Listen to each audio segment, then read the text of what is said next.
Hi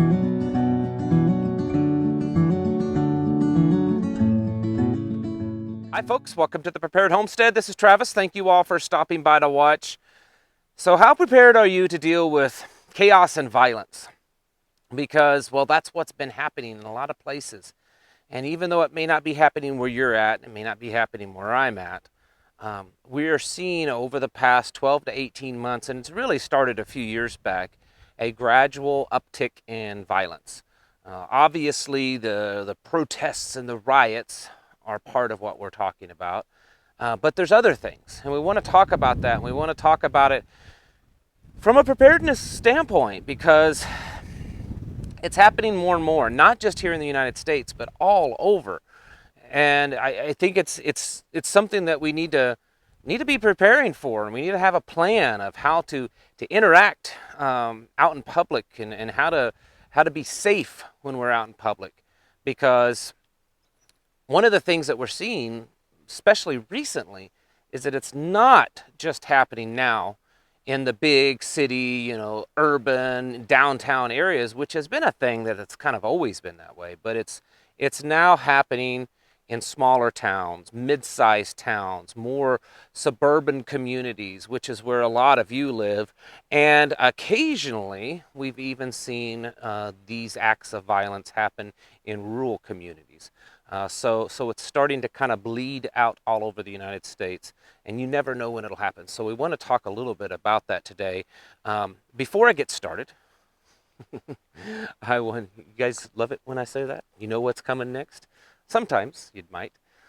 Before I get started, I want to thank you all for being a subscriber, for one thing, and I want to thank you for watching the channel. Thank you for the comments and the interaction.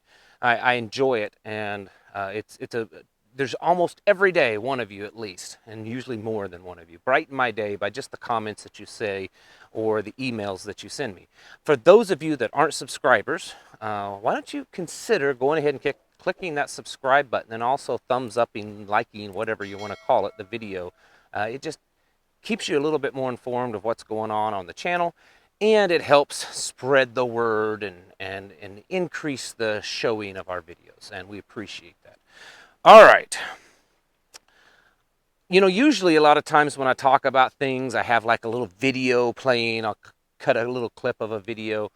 Well, I don't really have that, and the reason is there's plenty out there, but YouTube does not allow videos to be shown, even from a news perspective, of guns and knives being used in the process of a violent crime. And a lot of the videos that are going on here lately, that's exactly what they are. You can find these videos. You can get on Twitter. Is usually kind of one of the better places right now, as much as I hate to recommend Twitter. A lot of people are posting this kind of stuff, and it's happening all over. Up in Portland, there's still a lot of chaos going on up there. And just in the last couple of days, these anarchist Antifa folks, they're actually forming militias.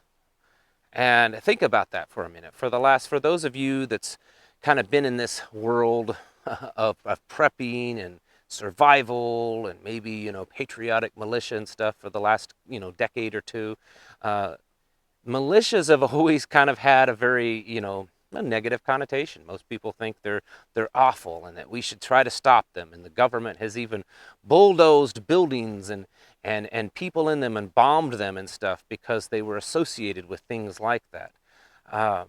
And yet here we have liberal, left-leaning, anarchist communist militias that have formed up in Portland, Oregon. These people are armed, and some of them are heavily armed. There's videos, you can watch them, and I mean, they've got every kind of weapon that probably you have, and maybe you would like to have. And you might say, oh, well, they don't know how to use them, or this or that. And there's always the comment that sometimes they're fake guns, and there probably are, but there are definitely at times that these are real firearms, and they're out in the open, and I have no problem with them carrying out in the open. I think that is a God-given right for us to be able to protect ourselves wherever we're at. But they are using these to stop vehicles in their community, to harass people, to do property damage. I've got a couple of screenshots here. They're kind of blurry, and the reason why I tried to do a screenshot of the actual video, which the video was blurry, so you're not going to probably see too much clarity here. But one of these pictures here, this is a gentleman in a pickup truck, and they surrounded his truck, and they're armed. And if you watch the full clip, you can see that you can count at least 4 or 5 that are armed with ARs, and they're pointing the ARs directly at the person, which immediately, I mean, that, for those of you that know, that's an immediate threat right there. So the guy tries to defend himself, and he happens to be carrying, and he pulls a pistol out, and they knock him to the ground, and a fight ensues, and you can hear there's a lot of cussing and screaming and stuff going on. There's other videos, a minivan, a family in a minivan, and they're trying to get through all these barricades because, you know what, you've seen it for the last year. They surround vehicles and stop them. These people panic, and they try to move on, and they just surround them. There's a couple of people you can see in the video that are armed, at least a couple, probably more, and they're busting out the windows, slashing tires, trying to drag people out. This is happening, and it's not just in one city. You probably are all aware of the increased violence in all the big cities. Most of these big cities are seeing violence increase in the numbers of 200 to 500%. I can't remember, there was one the other day. I believe it was on the East Coast. It wasn't New York. And it's something like, 556%, violent crime has increased over the past year. We're seeing just random acts of violence, people standing on the sidewalk and someone walking by and just busting their head with whatever, or knocking them to the ground, or stabbing them, or shooting them. Yes, this kind of stuff has kind of always happened, but it's becoming more and more prevalent. We're seeing this more and more places. We're seeing violence and people, just popping up, protesting, and protesting in a very violent way. And obviously, we all have our opinions of this, and that no one is really doing anything about it. Even the previous administration didn't really do anything about it to stop it. And we're seeing cities now pass laws that's prohibiting law enforcement from actually doing a whole lot about it. I've seen them prohibit law enforcement from using, tear gas, from using tasers, from using pepper balls, from actually using any type of protective riot gear when they're out dealing with protests and stuff. So they're really hampering all that. Then there's the violence all over the world. If you see what's been going on in Colombia lately, places in Europe where there's violence, this is becoming a more normal thing.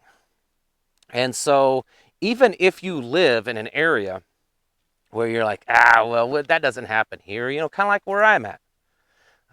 We live out in the country, and when we go to do business, we go in little small towns, and most people don't worry about that. But here's the thing.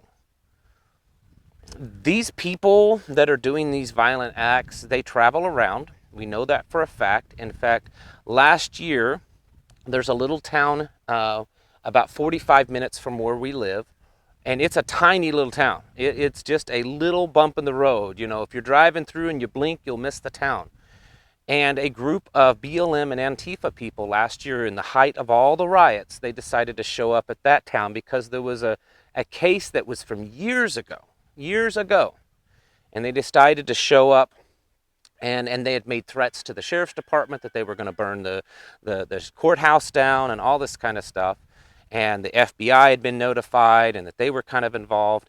And sure enough, 2 van loads of these people, and this is one of those things, you're not going to find this in the news, and the reason why I know it is because I spoke to one of the deputy sheriffs in that county, and a couple of van loads of them did show up. Now, the sheriff was prepared, and he was prepared in the way that he made the announcement to any able-bodied person that could carry a firearm to show up, and he would do a temporary deputizing.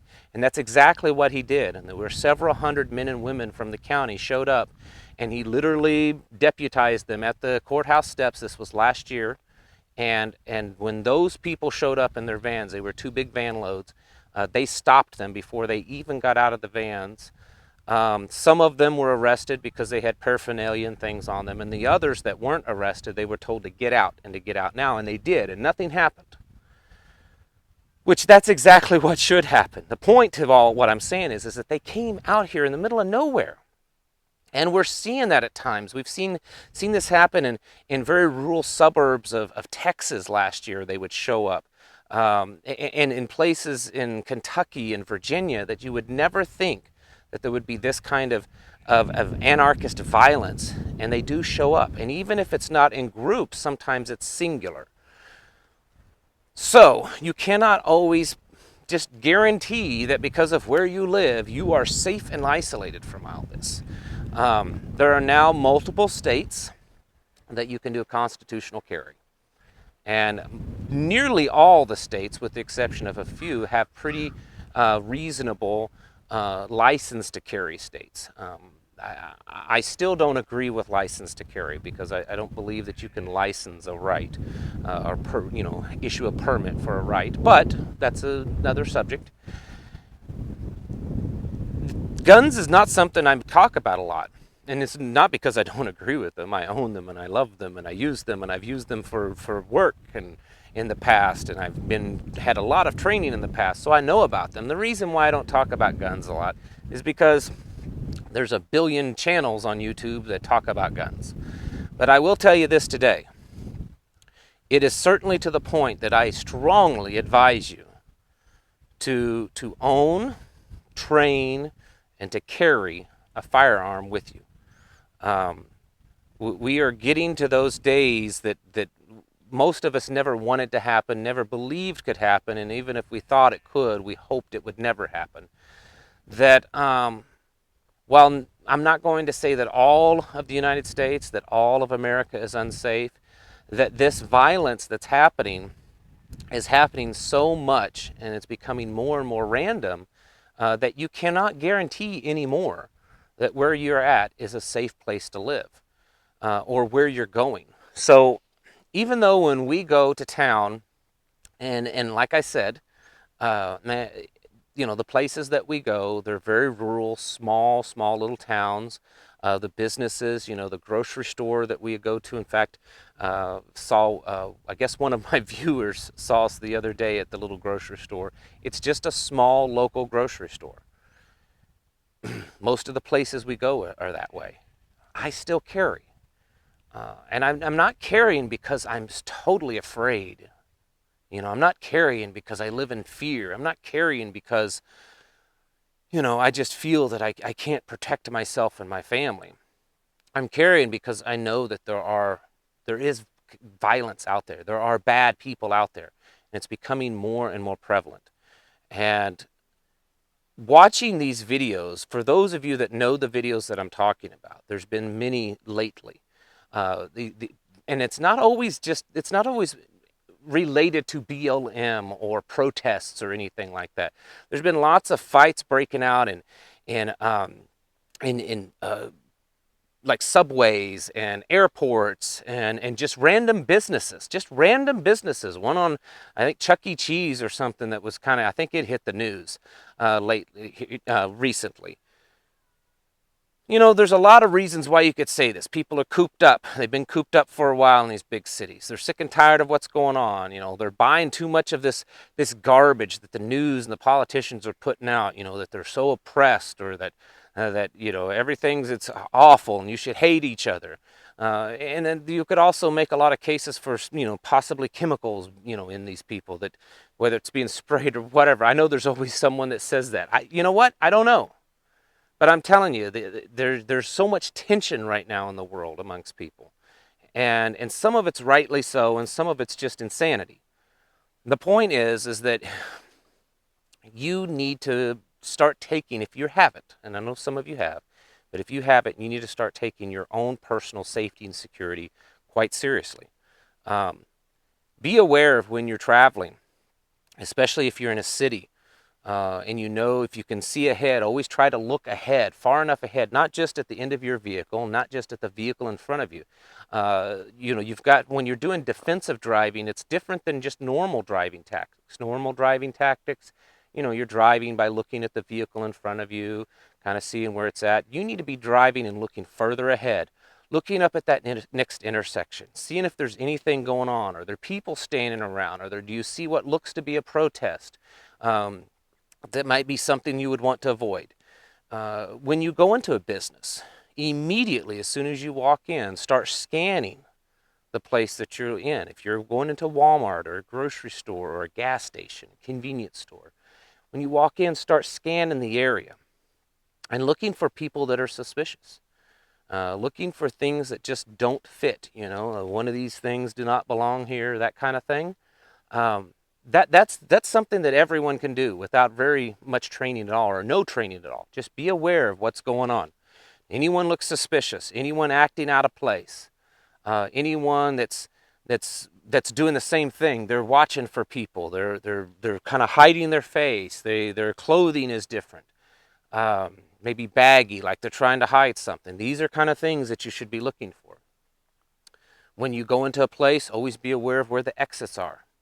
When you go into a place, especially a big store, be aware of places that you can go and find cover or concealment.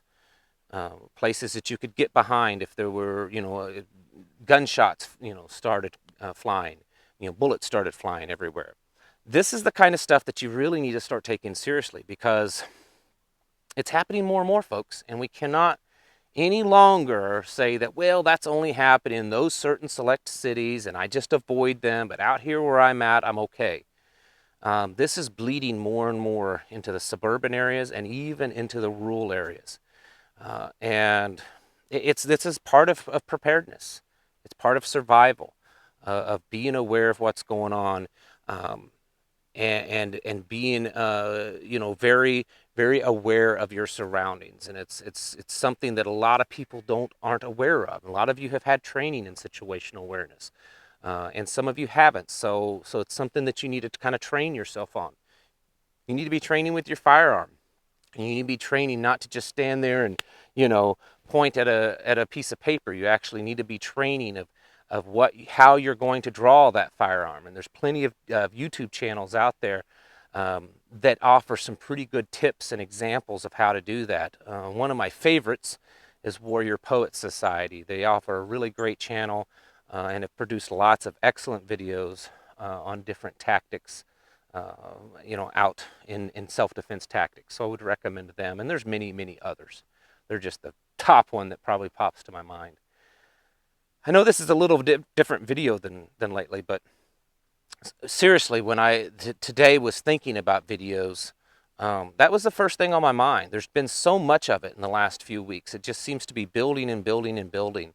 The amount of violence just randomly. And last year we saw a lot of protest violence. We saw people, burning buildings down and ransacking communities and stuff like that, and destroying cars and fighting with the police. And that's still happening at some time in some places, but we're also seeing individual random violence towards other individuals that just can't be explained. There's no reason for it. And that's kind of dangerous. That's very, very scary and dangerous, because it can just happen at a moment's notice without you being prepared. So that's why you need to be prepared. You need to be prepared for random violence, because it's happening more and more. And you can't, this isn't something that you can, I'll carry when I think it's dangerous, or, well, maybe I'll work on this, because once it happens, it's too late. There's people that's lost their lives. They've been seriously injured. And so you have to take this serious. When my wife and I, when we go out shopping together, we have preset plans that we talk about. How we walk, where she's at, where I'm at, when we go into a business, what we're doing, how we're looking. We've talked about, exit plans, how she's going to leave if something happens and I have to, defend what she's supposed to do. Getting to the vehicle and leaving. We have certain places that we have planned ahead of time in a town, where to meet up if we get separated. This is the kind of stuff that you need to be working on. And I know for some people this may sound crazy and extreme, but I hope most of you realize that with the stuff that's going on more and more, it's less and less crazy to be talking like this. All right, folks. Thank you all for watching, and I'll catch you in the next video.